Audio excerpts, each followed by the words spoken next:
When life throws you a curveball, how are you going to handle adversity? Welcome to the Fearless Mindset Podcast, where you're about to go on a journey as I interview security, business, and entertainment leaders on what it takes to stay fearless. I'm your host, Mark Ludlow, and enjoy today's episode. This is Mark Ludlow, and I'm actually in Southern Oregon as we're burning up. I was supposed to be actually with Byron in the studio, but I was afraid I might be having to evacuate my house in Southern Oregon. So here we are. I'm actually in Southern Oregon, and Byron's in the studio down in Irvine, probably down the street from where he lives. And Byron generously gave up his time. I know he's busy doing multiple operations out there in California, and he was gracious with his time and said, hey, I'd love to talk and let's share, and hopefully we can add value to our exec protection operators out there. And hey, Byron, just thanks for being here, man. Thanks for your time. And you're like the Instagram branding master in the security world right now. You're blowing up. You're too kind. Thanks so much, Mark. It's an honor to be here, man. It's an honor to be able to, life is so brief and seasons come and go, so if someone's wants to ask me to join them on their podcast, it is the utmost honor that they're willing to share their demographic, their work, and join forces with me. So I always try to make myself available and give as much as I can when we do these things. So, you got to do it while you can, man. We all take a turn, So just try not to mess up my turn too soon. That's the game. Like we're sharing on the phone. I feel like I'm a baby with my binky crawling on the floor, and okay, how does Byron do this? Okay, what's that going on? Yes, sir. Instagram. Could I get you to bring the mic a little closer? Okay. All right. How's that? There you go. Full Barry White up in here. There you go. Oh, there you go. All right. That's a good radio voice. Thank you. Thank you. Voiceover by Byron. But yeah, I'll just start casually. What was the trigger for you from going in the Marine after you got out of the Marine Corps or going to the private sector? What was going on in your mind when you decided? I know we talked offline about you're thinking about doing the podcast, and some colleagues said, "Hey, if you do a podcast, you'll never work in the industry again." What went through your head, and what propelled you? That's my curiosity. Yeah, man. I I think I've always been a little divergent. Just my nature is kind of like, I've prayed and I asked God for wisdom since I was a little boy. And I'm just like, well, I've just always taken a different path or been usually forced on a different path. So I'm not afraid, and parents were gone when I was young. So I kind of had to figure a lot of things out by myself. And so I feel like on a good day, I can see lanes and opportunities. Right. I can shoot those things and I can hit those gaps. And so, I was just like sitting here when I was 21, when I, was kind of sucked into the industry. And I just remember thinking to myself, like, I have to learn all this and figure all this out and not fail and not get fired. And there's guys getting fired all around me all the time. And I just was fortunately just smart enough to listen just enough to the people that knew what they were talking about to survive long enough to figure out how to walk and crawl and stuff. Otherwise, I would have been just another tough guy, that showed up on a detail and then was gone within a month because he was just so tough and knew everything, right? So that was the grace of God. But what I found once I finally had some understanding and something to give in the industry, I found that you know what? I know there's guys out there that are doing what I had to do, that are trying to understand this whole game, and they're trying to understand how to survive. And, when a guy would come on my detail, we'd sit him down and be like, yo, bro, this is how you survive here. This is what you do. This is what we do. This is what we don't do. Because his level of effectiveness impacts the overall team. And the overall team's work product, the public perception, client perception, managing perception all the time, multiple levels, So it was in our best interest to speed them up and stuff. So really it started as man, everyone's like so super secret squirrel, too cool for school, you know, and we're all out here trying to cut our own paths. And it's like, we don't have to be. And I was like, if I can just maintain OPSEC, which I can do, you know, we should be able to talk about executive protection. Like, it's not that cool and that, you know what I mean? Like, dudes are jumping out of planes a few years ago or doing this stuff. Like, it's not that crazy, you know, to most of us.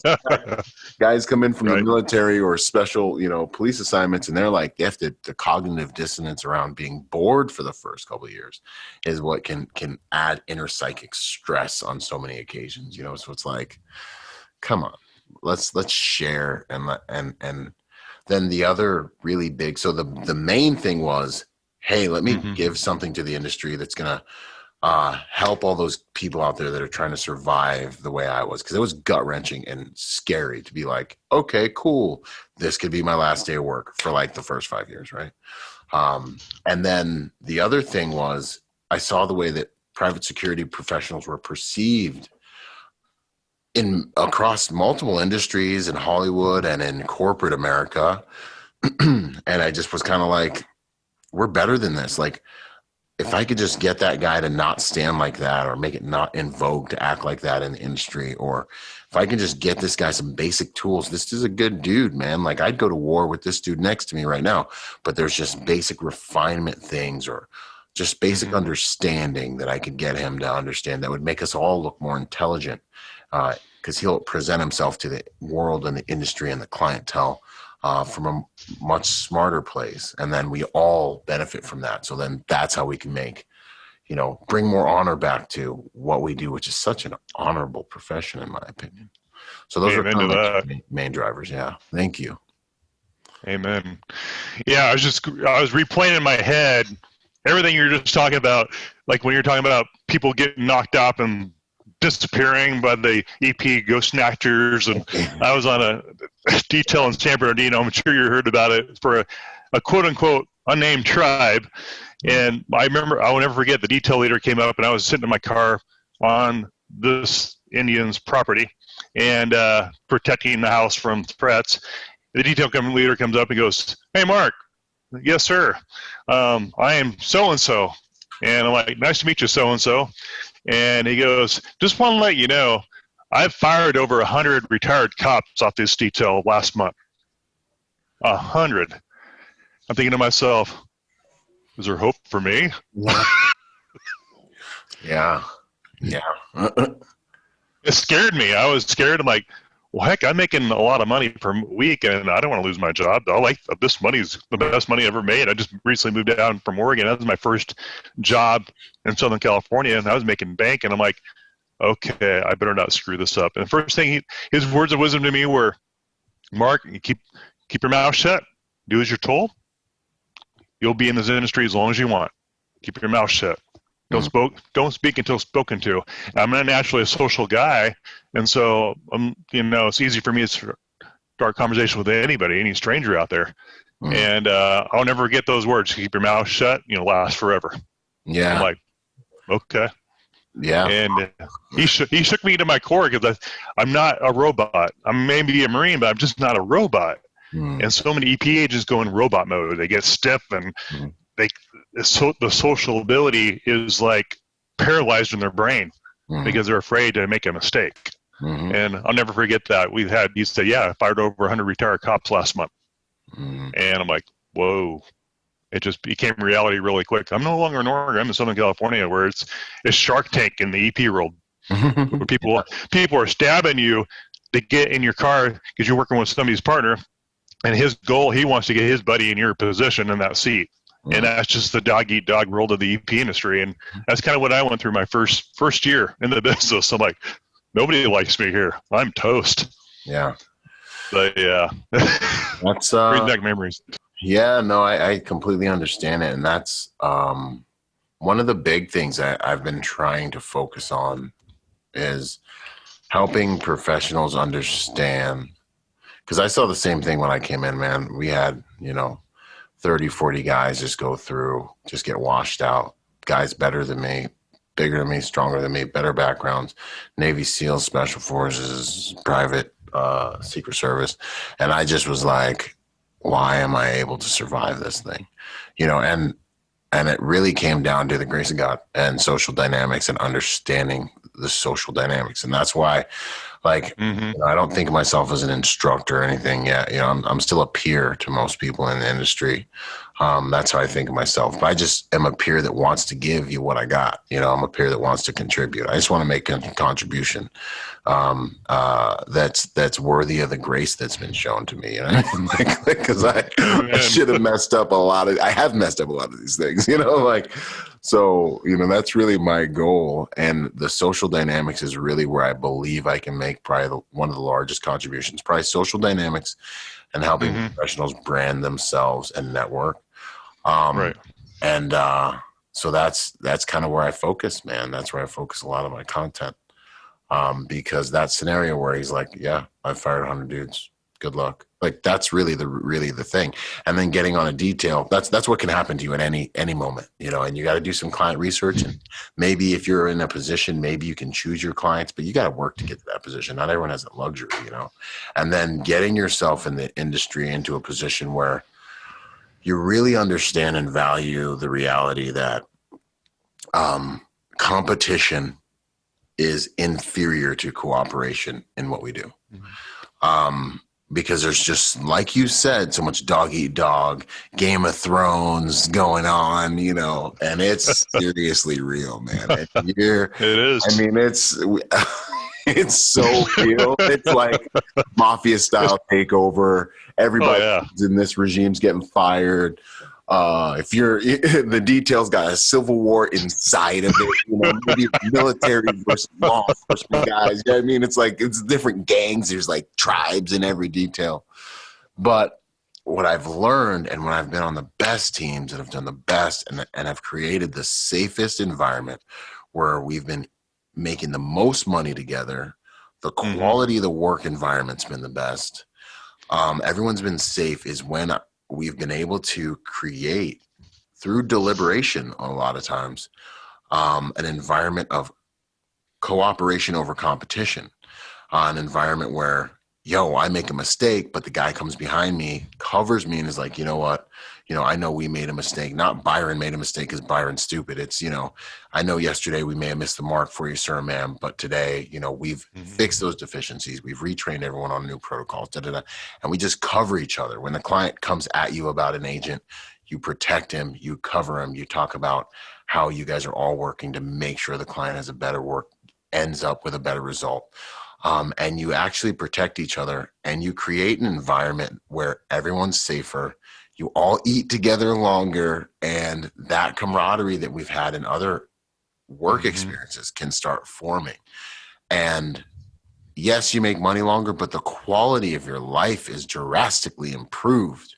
And so that's really what I seek to create in accounts that I have. And then anytime I'm on an account with a team, because once the team realizes that if you're fighting another EP agent or talking bad about another EP agent or throwing them under the bus, you're putting negative energy and negative light on the entire detail. You're making your detail a headache. It's harder for the client to see you guys as professionals with all this infighting and petty crap going on. You're destabilizing your entire nuclear unit. And at any moment in time, that CEO, celebrity, high-powered billionaire person, what you're following around, trying to act like you're so important and stuff around, any moment they don't want to deal with that headache, you can all just get wiped out. You can all just get wiped out. Like, they change clothes. Like, these people, as amazing as they are, they get tired of Lamborghinis and Rolls Royces and stuff. Okay. So the best thing for us to do as professionals is not be a problem. And even if they know you're covering for them, it shows that you have team integrity and you guys are working as a unit, if you guys are protecting each other and trying to just present to them a unified, deliberate, positive front, and I just find that goes so much longer. The other stuff just deteriorates after a while by its nature. Oh, amen. Yeah, I think you just wrote the book or the podcast and surviving the EP industry in your first detail in the industry. No, I don't know, to get the cartel mafia craziness. Yeah, Wow. it is. So that's like the first thing I choose to do. And that's what in training day, in my training, in my school, Right. it's like one of the first social dynamics we cover is how to manufacture that type of environment, how to get everyone to start to see the reality that this is how we should do business, because it's better for all of us if we do business this way. And, you know, they don't have to trust you. They just can see that, like, look, bro, if we do it this way and we approach the client this way, this is what's going to happen. And then we're all safe. And Darwin's whole game wasn't actually survival of the fittest. If you really start looking into it, it's survival of the pack, elimination of the weakest. When you're watching Animal Planet, what happens? The one antelope that just can't keep up is boom, that's the one that gets gone. So when you guys present a unified front to the client, it makes it harder for them to single out people, hack off one or two players on the board here and there. You know, you guys can spread load the pain. You can also spread load the pleasure, and you win and die as a team. It's a much safer whole entire strategy for doing business. And I find the clients trust you more when you guys are unified. Trust is so critical in our industry. Relationship, like you said, people skills, customer service, but trust. If you don't got trust, you're done. Yeah, there's a timer going right above your head. Yeah, exactly. I wanted to cover basically congrats on your Protective Symposium 2.0. That was a huge hit, I heard, and talked to Aaron a little bit, and I'm like, wow, he had a huge impact in the industry just over that conference you did online virtually right when COVID hit. Yeah, no, thank you. Yeah, that was amazing. It was a gamble. You know, it's one of those where it's like, well, let's just see what happens, man. You know, and it cost more than we thought it would, but right, for when we finally executed on it, right? Ouch, invoice. Right. But for us to go from, let's see, the first on-ground symposium was 250 folks, just about. Okay. And then the second one was 475 folks tuning in online. You know, tickets sold. So, I mean, almost completely doubling our participants, you know, inside of a year. It's just amazing. It's the grace of God. It says that we're hitting some pain points. It really opened myself and, you know, my team up to a whole nother frontier and way of doing business and a way of getting high quality content to our, you know, demographic, which is impossible to define because it's just good people. I want good people to be more willing, capable, and prepared to protect themselves, man. I want to make the good people of America better at protecting America. That's all I want to do, you know? Amen. Yeah, man. Thank you. So, being able to do that on an even larger scale was just one of the greatest honors of my life so far. And then we're going to continue, you know, obviously into the future. But, you know, for those listeners who haven't checked out the symposium, the cool thing is it's digital. You can go to protectorsymposium.com and check it out and watch the whole thing. I dare you to try to get through it within a week. I dare you, because everyone's like, oh, it's a digital product, you know, like it can't be that much. It can't be that cool. It can't be that tight.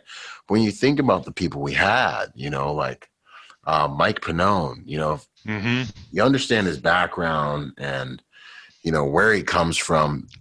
What do you think a conversation with him's worth? You know, Craig Douglas, these guys, you know, one conversation, you know how much information they can dispense to you in a conversation. Jared Reston getting shot 7 times with a 45, fighting through it, helping you understand that. You know what I mean? Like Ed Calderon, you know, coming in with information from down south, Mexico cartel stuff. You know, you can't. And then Yosef Bedu was there, and then Tony Blauer was there. So the cadre was rock solid. I taught a little bit on, you know, how to defend your home, emergency management planning, and things like that, things that we do for clients, which I just, you know, I get to do that, not because I rate you. I just got to do it because it's my thing, right? So, but the goal is to have a conversation with an individual who has no experience, or have a conversation with an individual that's at the top levels of things, and be able to still give them information that's going to make them a better protector. And I think with that spectrum of instructors, I know we achieved our goal because we have data and we have feedback from the demographic that actually was more impressive than we thought it would be. And it's a lot of info. So the advantage is, you know, you don't have to just go, you know, like if it's coming from the stage, you got one shot at it. It's flying past you. It's like drinking out of a fire hose. This, you can pause it. You can Google things. You can write things down. You have the information forever. So, yeah. Now, you have a membership on that. With the people can apply for memberships, gold, silver. I saw that. I actually attended, for the record, I attended his Symposium 2.0. I just figured, you know what, I'm going to jump into it. I'm working in Seattle, and I was impressed. I took away some gold nuggets there about the your gut instinct is your GPS when things are going south real fast. I forget who said that, but it was good. Yeah, awesome. I never left my brain. No, I mean, that's everything. That's one of those in a split second. That's your compass, man. No, that's good. Yeah. So there's a membership involved. There's one time, you know, you get membership after you purchase the product. Different levels get you different levels of access. There's a VIP access, which is actually 3 days of content. The standard, access is like 2 days, and then we got swag, we got all kinds of cool gift bags we sending out, you know. Christmas. Yeah. Symposium. Yeah. You got some duffel bags with some goodies, man. So nice. Back there. What was the attendance? What was the global attendance to that symposium that you recently did? How many people did you have attending that over that weekend? Last one we had, the global attendance on day one was 475. And we've still been selling tickets ever since because it's just in there. It's online now. So it's Symposium Day one for somebody around the world at any time. They're willing to go on ahead and take the journey. And we've got some other things that I'm thinking about trying to execute on by the end of the year. It's we might see how far we can push this whole thing, but I guess why not? You know, right? I mean, it can all fail, right? We've done a lot of soft skills. We've been real hardcore on soft skills. So maybe we might do some intense hard skills, small group, intense, hard skill, select small group type thing with some high powered dudes. That's all I'll say for now. It's coming. We're gotta keep it a secret recipe. Yeah. You know, the secret sauce. We're back here cooking something up right now. We got tartar sauce in it. You know what I'm saying? Little hot chili. Yeah, man. I was going to ask you, are you in your school, are you going to be doing any medical? Because I talked to James Hamilton with Gavity Becker, and he said the clients that he's hearing from, they want more medical attention versus the shooting and all that. And are you in your schooling, your curriculum, going to be adding some medical training at all, or what does that look like? 100%. So with most specifically the Protector Nation, which will be an ongoing continued education for protectors of all the demographics, same demographic as the Protector Symposium. The Protector Nation, every month we'll have another subject matter expert that's going to drop content. This isn't sexy Instagram, really cool, look at me and my gun, you know. Not like that. This is serious professionals, serious mature adult people who want to learn the art of protection and want like a diet plan, an intellectual diet plan to keep that education going. You get digital you know, you get certificates after you complete courses. It's going to be like 2+ hours of a class from each subject matter expert where they'll show you what they can show you through the computer. And then beyond that, we're going to start having on-ground events and rolling out level 2 certification. So within that first offering of instructors for the next 12 months, I believe I've got 2 very well qualified medical folks who are going to put down some good stuff. And it's all around really what you're going to need as a civilian, you know, dealing with heart attacks and drowning and allergic reactions and, you know, enough medicine to get you through rolling up on a really bad car accident, things like that, you know, AEDs and then also some tactical medicine as well, just because you got to. You know, you got to. Got to be tactical. Yeah. You got to that tactic. Cool, man. This is school and sexy. Right? It's exactly what it is, man. It sells.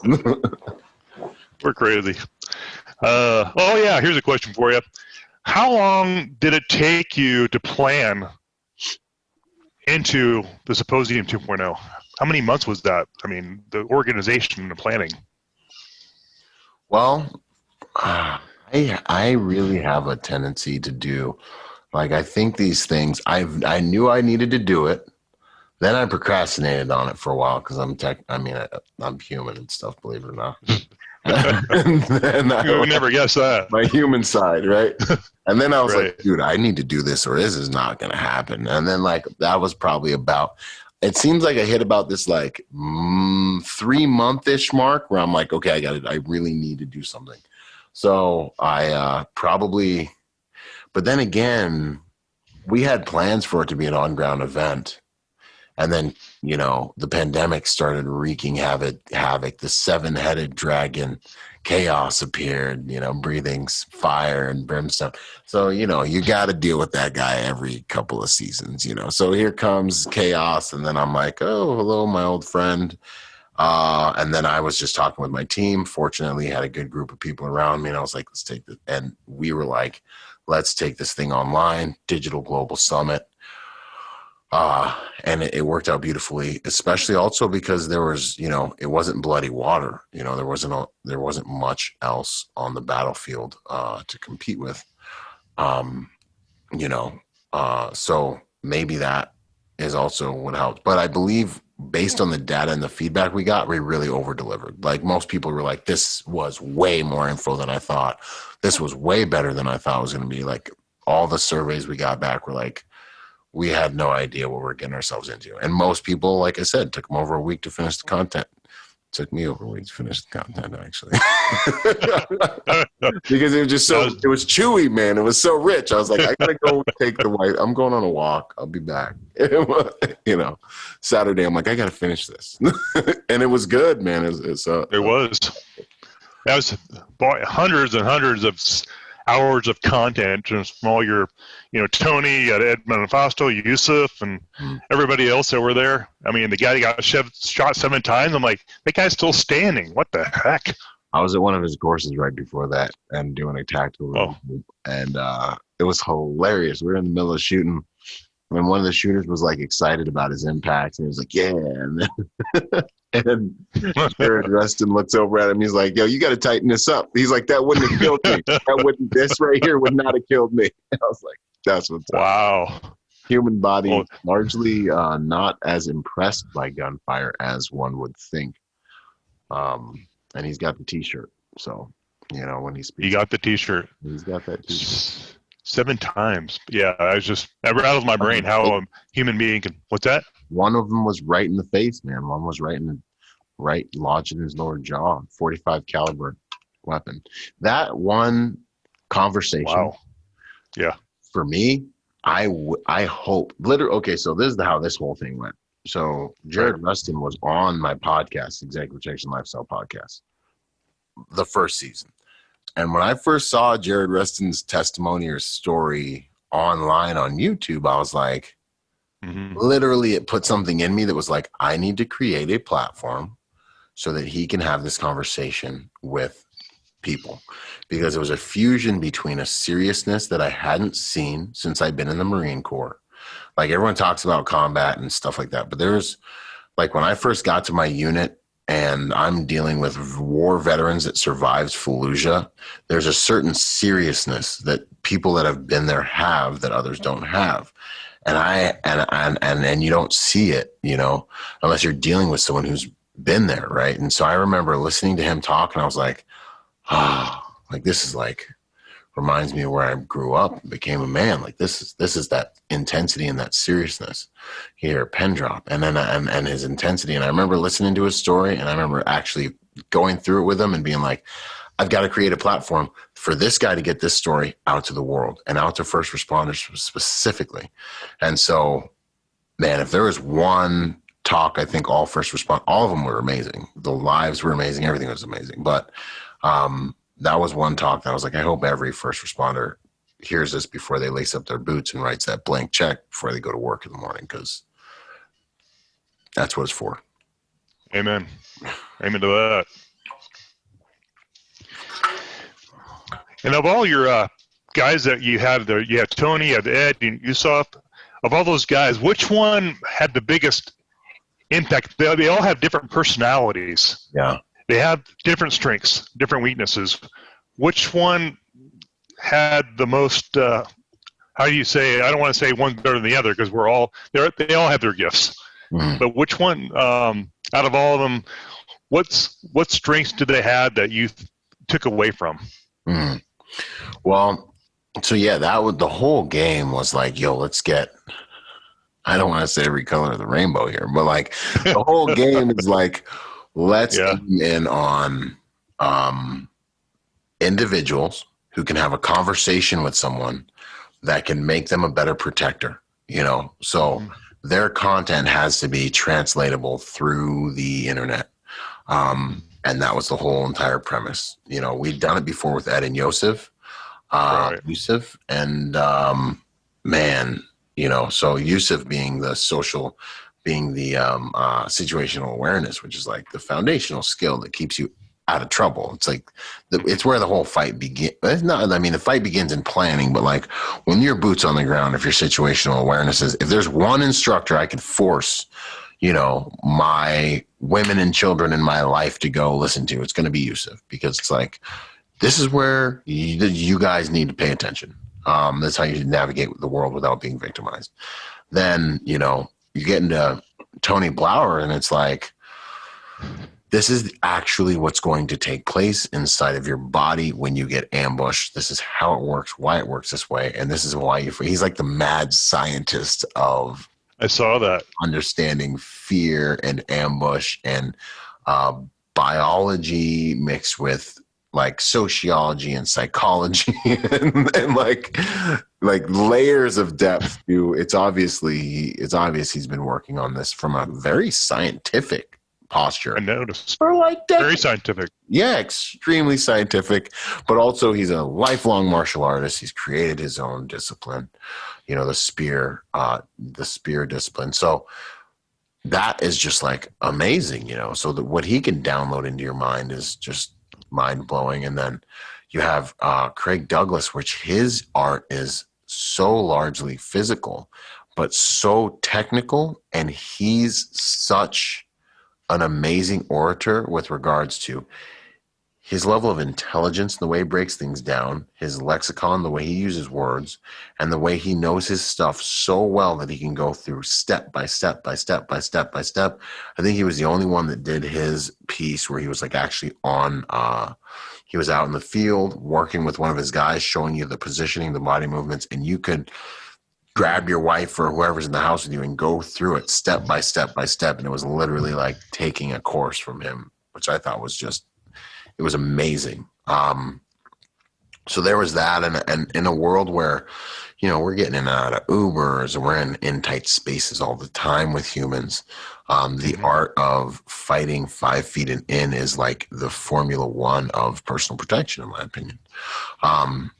So ultra important skill set. And then Mike Pannone, as you guys know from the first one, with his background and what he's done, Marine Corps, reconnaissance, Green Beret, Delta Force, Air Marshal, developed the Air Marshal program, plank holder, one of the first guys overseas for a huge paramilitary company, developing their strategies and programs, and first boots on the ground over there, briefcase full of money and gun kind of guy with one eye who still comes out here and smoke checks all of us in shooting competitions. Like, okay.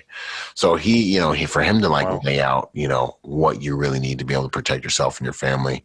It's a wealth of knowledge. He's been doing it for, tier 1 operators and things like that for years. So the value of those conversations are just breathtaking. And then we talked about Jared Reston and being able to walk through getting shot 7 times and having to learn how to fight through that, surviving an armed encounter. It's just priceless content, And so they all definitely had a different angle and brought something different to the table. I'm trying to make sure I'm not forgetting anybody. There should be 7 of them in there. I think you got them all. Okay, good to go. Yeah.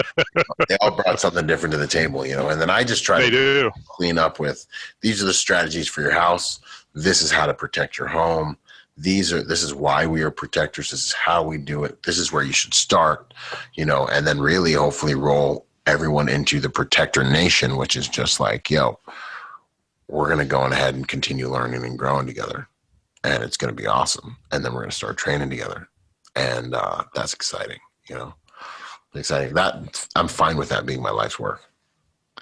Yeah, I think that's definitely your gift, is the educational piece, the content. You just have a gift of branding yourself and creating your, Byron Rodgers motivation. You got lifestyle and Instagram. I mean, you have so many different brands out there, but you're educating as you go, and nobody else is doing that.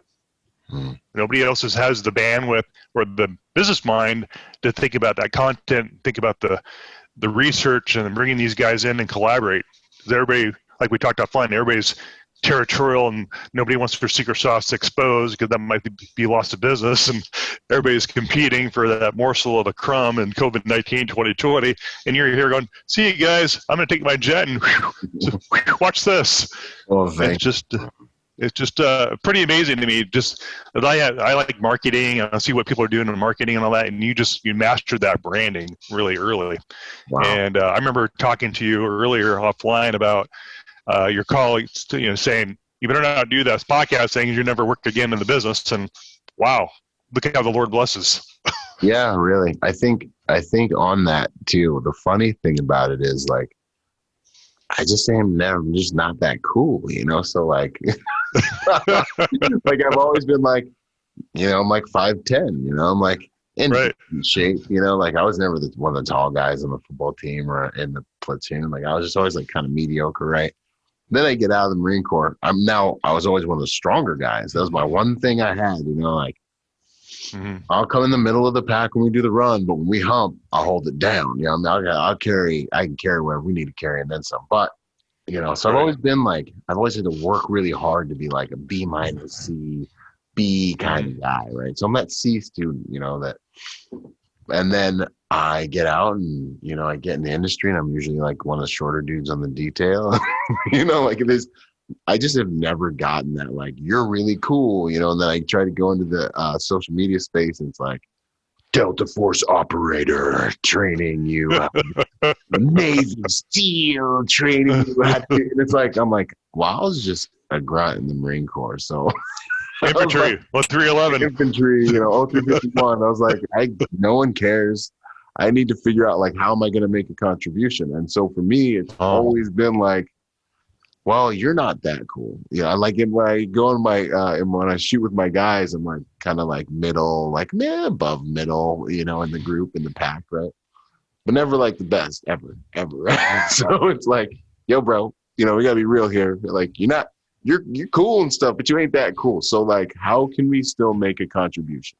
And that's been the game for my entire life. It's been like, all right, dude, well, you want to contribute and you want to like do something good, like you want your life to matter for good. It's like, how can you do that? It's like, well, I don't need to be the king, but if I can be the kingmaker, if I can organize something, I can, there you go, all of our strengths and be like Professor X and just like put all the guys that are really good in spots where they can hit freaking home runs and grand slams and slam dunk, then I think that that would be an honor. I think it'll be counted towards me as righteousness at the end of the day. So that's been, and it's just such a beautiful journey, because then I get to show up and do all this awesome training with everyone. And I'm like, be online. Yeah, and I just get to hang out, it's way less stressful anyways. Yeah. Well, let's be honest, Byron, you'd rather be doing podcasts than standing in post anyway, right? Exactly, man. It's easier on your body. 100%. Using your mind, sharing your wealth and your wisdom and the gold nuggets to all the younger generation EP agents getting in the business. And, they've been shut down for a year. No one moved, so they got to find this information somewhere, and you're adding value. Thank you. Yeah. And that's what the school's been really, really huge on, being able to, that's been my outlet to be like, all right, well, this is what I can give you. and helping people with social dynamics and branding, no matter where they're at in the industry, be able to kind of, and the networking piece, which is so huge, making that available 24/7 to people, and then just working with them, as needed, to be successful. That's where the training day process and project has been amazing. Huge accomplishment. Another thing I admire about you is your business brain. I think I mentioned earlier, your business mind to have these platforms. Now, where did that come from? Does that just come from just getting a whiteboard and putting the branding out there? You have like 3 different business pages. I'm like, what the heck? This guy's a business genius for security. Yeah. So I remember my first detail, I started getting yanked around. Not my first, but in the beginning, when I had no power, no relationships, no real options. And I just was getting yanked all over the place in the private security industry. Clients were able to do whatever they want and be like, nope, you can't have any time off. And like, nope, don't even ask because we'll fire you. And it was just rough, man. It is. I started looking outside of the industry for the perfect type of opportunity that I really liked in terms of business. Like, what if I could have any type of business? What could it be? What would it be? And I really arrived at, I would have a business that's based in the internet, that has 0 employees, that's all about, e-commerce, and where I just basically can do my work anywhere I want on my laptop. That's what I would do. And so I started getting a lot of online marketing companies and strategies and chasing that type of white rabbit. And then what ended up happening from there was I failed at all of those, which then it gave me an edge. It gave me an edge to be like, I understand this world. I understand it enough to be dangerous and to be able to assess who does know how to do it, who doesn't, so I can bring the right people on my team that are really good at it, and took a bunch of risks, got punched in the face a whole bunch of times. My poor wife seen me like, oh man, try really hard. I learned how to write code at one point in time, built my own. Are you serious? Yeah, man. Like, my God. People look at me and they're like, I don't understand. I don't know how. I'm like, figure it out. Figure it out, because it's the best thing you can do for yourself. It's the best thing you can do for yourself. And it's also really, it's your savior. Like, you're going to have to figure this out or you're going to just die tired. Like, there's no one coming to save you. So I had to figure a lot of things out, and then it all culminated once I really figured out where and how I wanted to drill into, like, really building a brand around what it is I do. It all of a sudden culminated. And then at the time when I started, most professionals were so busy being like shrouded in secrecy and were too cool to share information that I was like, sweet, well, I know how to do this. I know how to share information.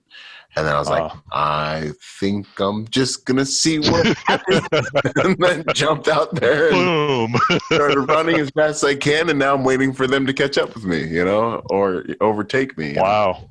It's all seasons, man. You're only as good as your next move, and you only take a turn, man. So, I'm just going to do the best I can till it's over and make the biggest contribution possible, So like you hit that critical mass curve, and you mastered the engineering part, and you're learning code, and then all of a sudden, like you said, it came together. And then right when COVID hits, it just blew up. And then here you go, student symposium, and Instagram's launching you. You got Twitter stuff. I can't keep up with what you're doing. I'm like, you must have like 50, 100 people working for him on the back end. And that's the thing, man. It's funny because it's the system. I got a nice little team. There you go. Straight up systems where our content syndication strategy is pretty evolved and it's layered, and it has overnight success takes about 10 years. Is really 10 years. There you go. Take about really the cool thing is, the sooner you start, the sooner you finish. That's the rule. Amen. Just you gotta start. Get started and go. Amen. Suck at it for a while. Go not be able to lift much weights in the weight room. Go be the slowest shooter on the team. Like, just go and just get your beginner phase over with. Go be a white belt for a while. And actually, it's pretty tight being a beginner because no one has any expectations. You like can just do whatever you want and like suck at it and try new things. That's the coolest part, man. I love being a beginner. Anytime I can, I'm just here. Check it out. What's up? White belt. I'm taking notes. I've just been taking notes the last couple of years, watching it blow and grow and change, evolve. I'm like, now here I am 2 months into this project. I'm like, we'll see what happens. Let's just go for it, run with it, see what happens. Plug away. Yeah, I mean, it's not like anyone's got a gun to your head, you know. That's what I always tell myself. I'm like, it's not going to kill me. It's not going to kill me. Yeah. In fact, I was supposed to fly down to meet you there at the studio. Then they're evacuating our neighborhood because the house is on fire due to some arsonist or whatever. Who knows what the real story is? And so I'm packing my clothes up in the back of my car, loading my boxes, and okay, we're not evacuating now. I'm like, crap.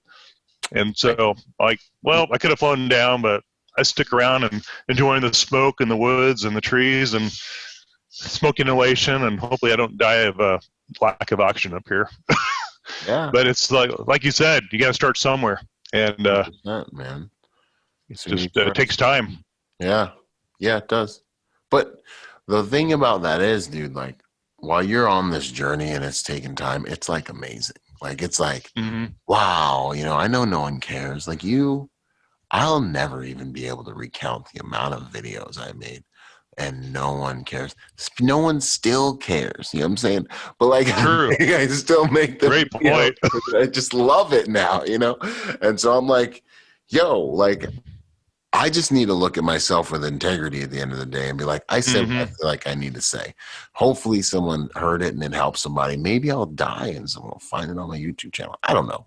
But like, it's weird. Like once you start playing for results that have more to do with who you're becoming on the journey, rather than playing for the results of like validation from an external source, you start to run like a more internal locus of control, as we call it in psychology, right?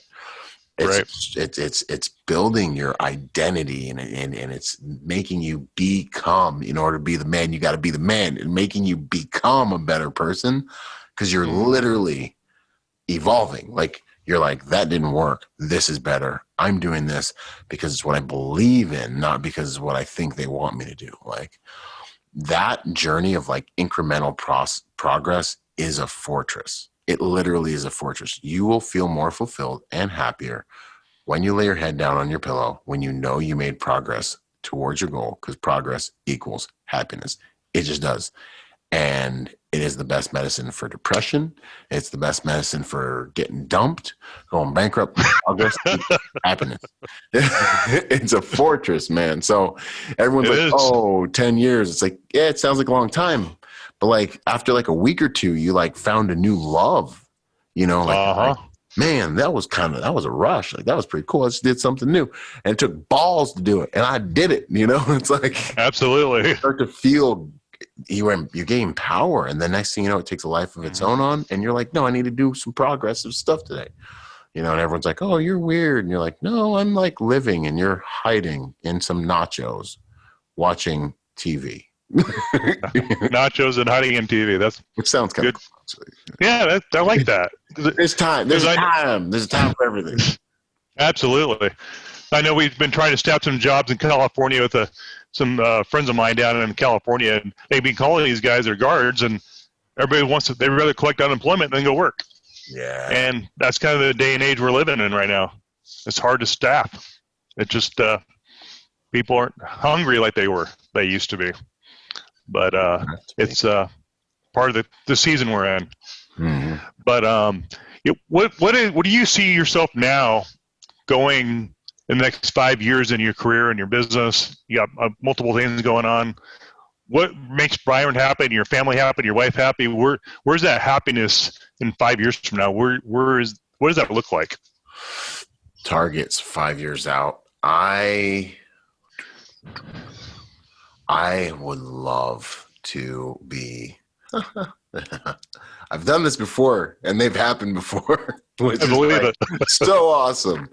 Speaking into existence. Yeah, man. We'll see what happens. You know, but I'm gonna do my best. We'll see what happens. I would love to be full bore with the Protector Nation, where Okay. we have, you know, a whole network around the world of good people that are training to be more willing, capable, and prepared, that can bring on-scene accountability if something weird happens. I posted a video on my Instagram page today of Oh, okay. women sitting, having lunch, and a child predator hops. Well, maybe it's like the kid's father. I don't know. But some random dude hops a fence, runs over, grabs the little girl in like a headlock and tries to take her from her mom. Okay, you know, thank God there was a dude nearby that knew jujitsu, some soft combatives, swoops dudes up, takes his back, takes him to the floor, and, Nice. you know, subdues him until law enforcement can arrive, you know. So Right. this man was able to set up accountability in his environment and do some righteous actions in order to make sure that people that were less physically capable were not victimized. And that is a worthwhile endeavor. So in 5 years, if I have it my way, Protector Nation will be an organization that does that, not only through digital means and education, but also through physical training events. And we'll be rolling that stuff out internationally in 5 years. Wow. Which that would be really cool. And That would be. then the Protector Symposiums. I'd like to be on tour with the Protector Symposium, rolling that stuff out. And you know, we're going to have an East Coast, West Coast. Maybe we'll go to Israel. I don't know. But, you know, Wow. being able That's to awesome. have those and just help good people really understand how to do these things and protect themselves. And then, you know, with the school, with the Executive Protection Training Day Success Package, the League of Executive Protection Specialists being fully developed. And, you know, I'd love to have in 5 years, we've got about 200 students now. We've been active for, we've got 200 members now. We've been active for about 7-8 months. Okay. Holy crap. That's great. So we're growing. The network's growing. The opportunities are growing for the folks inside there. It's giving me a bigger market of folks, a bigger pool of professionals to market to different companies that are looking for talent. I'd love to see that group be up over 10,000. As the industry gets to see the value in it and value in the membership, you know, see that it's not just training, it's you actually are in a membership and I'm actually marketing you to the industry. You know, you actually become a resource for someone else and they become resources for you, because everything that happens in your life, good and bad, is going to come through your relationships. So if you don't know how to manufacture relationships, procure relationships, and develop high valuable relationships in specifically the area of your vocation, you're just going to freeze in time and you're going to be like a dinosaur. And then all of a sudden there's going to be no blood getting to you and you're just going to just crystallize. And hopefully you're secure where you're at. Because when that comes out, you're not going to have anywhere else to go. You know what I'm saying? So amen to that. It's scary. It's scary. I've seen it. It is. Seen it before. And I've almost had it happen to me before. I'm like just warming up, you know. You are. But you stay in one place too long, it happens even more. You know, you know, even while you still got lead left in your pencil, as they say. You know, so I want to see that be a really, really high-powered tool for the private security professional to find opportunity through relationships, through the premise of cooperation over competition. So those are kind of my main, like, huge three: the Protector Nation and really the League of Executive Protection Specialists. And those two with the Protector Symposiums in there under the Protector Nation umbrella, those two things are growing. And then obviously Bravo Research Group, I'll always stay inside the private security industry. I just don't want to be I don't even think of myself now as an instructor, but I don't want to be the type that's like out of the industry trying to talk about the industry. That's not going to happen, you know, but I do like my company at that very boutique size where I can manage it. I have great relationships with my clients, interpersonal relationships. I'm there. You know, you're not just getting some guy, you're getting me interacting with you, you know, and a team of people that I know and trust. You know, I like it kind of at that stage because I can manage it and everything else very much more seamlessly. And I can be kind of picky and choosy about what I take on and stuff, So, Getting control of your time. That's huge. That's the battle. That is the battle. Most expensive thing you'll ever buy in your life is your time. And I had a multimillionaire tell me that one time. I'm like, now I believe it. That's huge, man. That's everything. Creating your net worth, which you've done through your network of networking with Instagram, social media, and everything you're doing. It's over the top, but it's been awesome to watch the growth and just have you on my show. And I'm just a month into this and breaking waves and getting in my little canoe, paddling down the river. And keep going. Yeah, that's awesome. This is kind of fun. I'm having a blast doing it. I'd rather do this than stand a post. Yeah. I mean, I'll be real about it. And then getting to meet you virtually, finally, and talking and just having a conversation and seeing where a partnership and podcast can go. And I'm open. You got to reinvent yourself. You got to pivot. And that's kind of what I've been doing the last 3 months and going, okay, what can I do differently to add value to our industry that we love?